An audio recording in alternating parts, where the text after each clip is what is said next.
Good afternoon, assorted peoples of the internet and other places.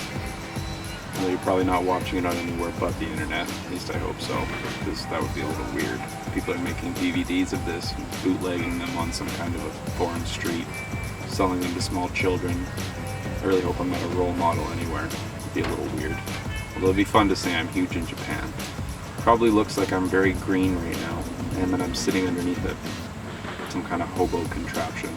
Probably because I am sitting underneath the hobo contraption.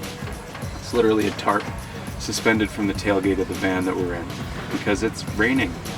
Pissing rain. Really pissing rain. Like, as in we might as well be in Vancouver right now, it's pissing rain. But we're not. We're on the, east coast of Australia. I still have to do never eat soggy wieners to figure out exactly which way northwest and all those things go. But we'll get to my, mental inadequacies later. This is basically how the Gold Coast has been for us. We got up here 2 days ago. I mean, we were successful with everything we came up here to do. We managed to get the van regoed, which was great. We went to the inspection agencies. The van passed with flying colors, which honestly surprised the crap out of both of us. Gave us quite a few reasons to high five. And then we headed on down to the registration place. We registered the van, worked out great. Basically in the Queensland, which was the state that we purchased our van in, you have to go to the registration office with a few pieces of paper. You have to have part A of the purchase form, which you should fill out when you buy the van from someone. You have to have a roadworthy certification, and in reference to our van, which is an LPG dual fuel, you have to have an LPG certification as well. And then you also have to have proof that you are who you say you are, which is either a Queensland's driver's license, or if, like us, you're from somewhere else, you have to fill out a new driver licensing form and have several pieces of identification. I used a couple credit cards and my passport worked out fine. And then you also have to have proof of your address. So this can be a telephone bill, gas bill, basically any official kind of bill that states that you do in fact live where you're saying that you live. Hard for backpackers because of course you don't live anywhere, and if you're buying a van, you definitely don't live anywhere. You basically live wherever your van is.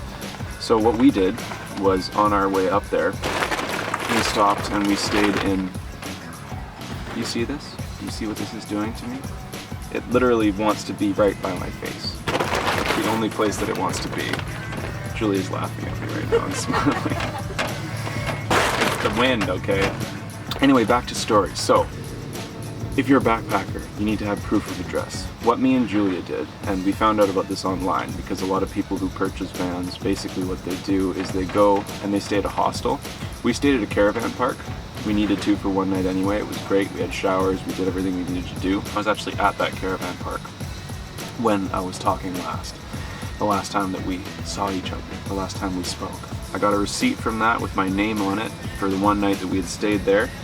And I took that with me, and that was my proof of address. It worked out a-okay. So it got registered. Van got regoed in our name. Everything went great, and that's just wonderful. Now we're trying to decide what to do with her. We're kind of a little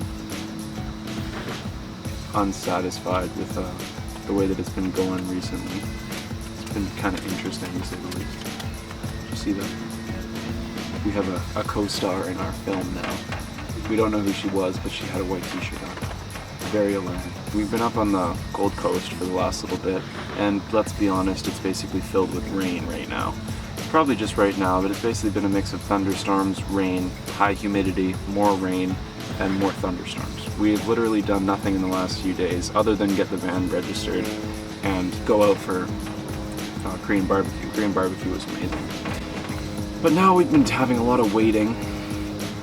We returned to the Yeljin rest stop just outside of Byron Bay, which is a great little place. There's lots of people that stay here. It's literally full at night. We found out that it's not a good time to head up the coast right now. Apparently it's just high humidity, it's hot, it's wet, there's stingers all through the water, so we kind of redid our original plan, which is something I've talked about in our blog, I guess. I've talked about that, how you have to be kind of fluid in life and in traveling, of course. So our original plan was, we thought that since we had to come up to Queensland anyway, we'd come up here, get our rego done, keep on going up the coast, because it made no sense to head back down.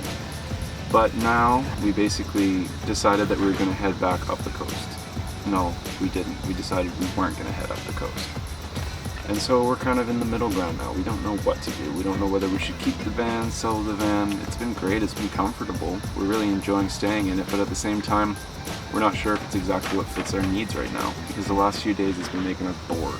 We're basically stuck to the highways. Taking the van on gravel roads has been a little bit scary, to say the least. She squeaks and squawks and doesn't run on petrol. And LPG stations are very few and far between, which makes it a little bit challenging. So we're gonna have to figure that out. I mean, as we go, I guess we'll kind of come to some other realization as to what we're gonna do. But for now, we're stuck here. We're trying to figure out something fun to do for the day. And it doesn't look like there's a lot of fun stuff to do around us. And yeah, that's about the gist of it. Sitting in a hobo shelter, hiding from the rain. That's about it.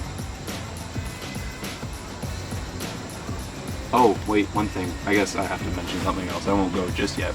We went to Nimbin yesterday, which was something fun that we did, so I can't say we did nothing. Nimbin was interesting, the cannabis capital of Australia. I walked in there and was instantaneously offered weed as soon as hopping out of the van. Was then offered cookies 2 or 3 times. Saw tons of stone people everywhere. Every single shop sells pipes. They're all it's basically a town filled with hippies. Everywhere. Tiny ass little town. Not a lot to do there, and I can understand why they're probably all smoking weed all the time. Coming from Vancouver, I totally understand it, but personally we didn't, endeavor into those sort of things. There's way too much of that at home already. If I want to smoke weed, I'm gonna go back to Vancouver. There's no point in doing it here. I came here to do some fun stuff. I want to do some diving, I want to do some surfing. I don't really want to sit in the jungle getting blazed out. So if you want to go, but if you want to, if that's what you're here for, go to Nimbin, because you're going to find it fucking everywhere. Literally everywhere. If you want some cookies, you can get them. And personally, what I got in Nimbin was this shirt. I found this to be much more worth the money. Look at this bad boy. You can't even really see me. Look at this bad boy right here. 100% cotton, nicely made, extra large. Shows off the chest hair. Beautiful, isn't it? It's made in India? Oh, those little bastards. I thought it was made in Nimbin. That ruins it a little bit, so it's made in India. But whatever. Whatever. So that's what I got in Nimbin. Giulia got a necklace, a little nose ring, a couple other things, and she got a nice, very nice t-shirt too. Not a t-shirt, a shirt. T-shirt, dress, whatever. It's something. It's a big oversized hippie shirt. That's what it is. So Nimbin was great. We stayed there for an hour or two. We walked around, saw the sights, and then we got the fuck out of the jungle, basically. Welcome to the jungle! So that's what we did yesterday. We went to Nimbin, and then we headed back out here to Yelgin. It's basically the best place to camp around Byron Bay. You can't really find anything better. It's free, it's nice, lots of people. Bathrooms are pretty, they're all right. I mean, at least there's no spiders in them. They smell like poop, but it's a bathroom. And yeah, so that's what we're at. If we do something interesting today, I'll let you know. But right now, we're sitting in a hobo shelter, hiding from the rain.